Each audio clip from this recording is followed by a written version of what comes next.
Hey guys, thank you for all the support, all the likes and comments on the videos over the past few months, and for the subscriptions. Last video was part 20 on the van restoration, and so we're going to get straight into part 21. I can't help but wonder how many times someone has gone through this process of restoring an axle for a long-term project and forgot to put the gear oil in it. So this plug has a square head on it, so I just used a extension. This stuff is thick as molasses and goes down very slowly.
All right, there it is. I still need to hook up the brake line and put the little vent tube back into the frame. Of course, I don't have a drive shaft yet. I don't know what I'm going to do there. I don't know what kind of transmission I'm going to have, so I'm going to wait on that.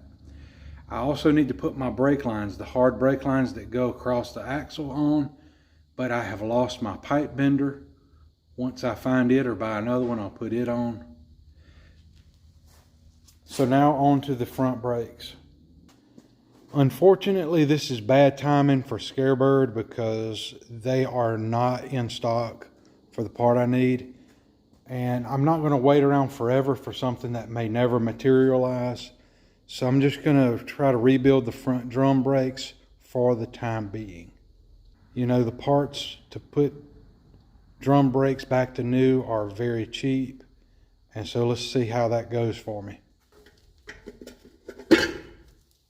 So you may remember in the back I was shocked that the rear drums weren't stuck. It turns out maybe the transmission was in park and I didn't know it.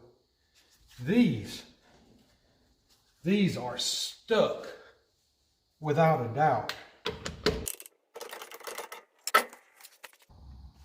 We've got to get this cap off, the cotter pin, and the nut, and then it should come on out.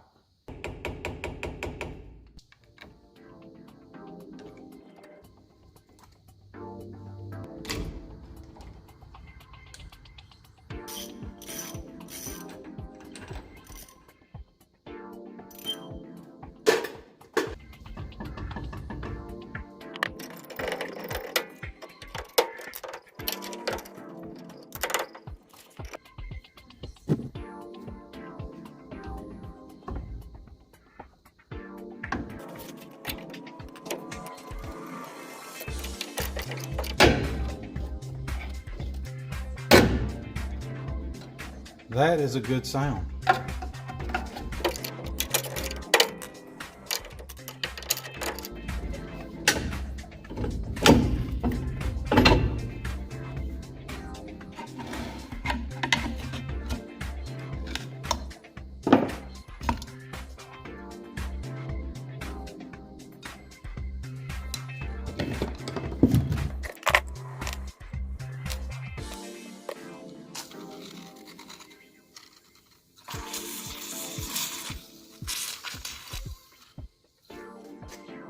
Well, unfortunately, the other side didn't come off as easy, and I tapped on it with a sledge and it broke it.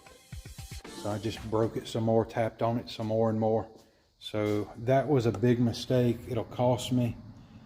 But I noticed a lot of these are out of stock everywhere, but I found one, and one is on the way.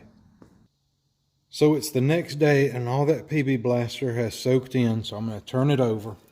And I'm going to try to punch through these holes to release the hub from the drum. That's a pretty good size punch that fits.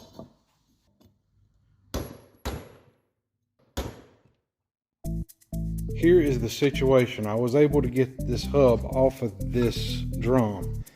To do it, I put the nuts on each of the 5 lugs and run it down to about right there. So there's a lot of thread and nut contact. And then I started tapping evenly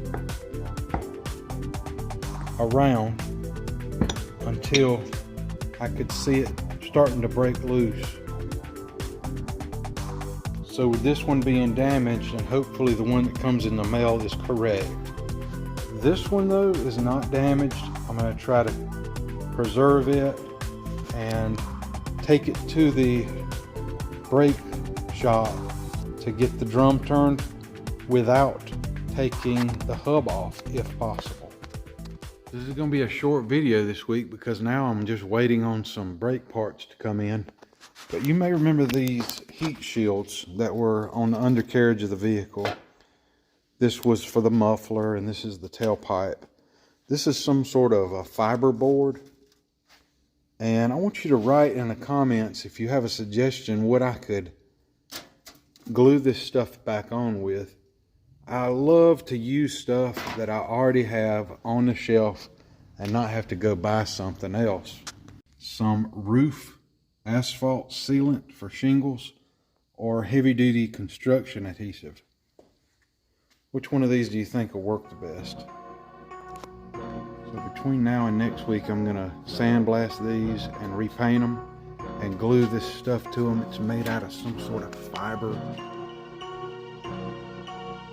So guys, I'll see you next week.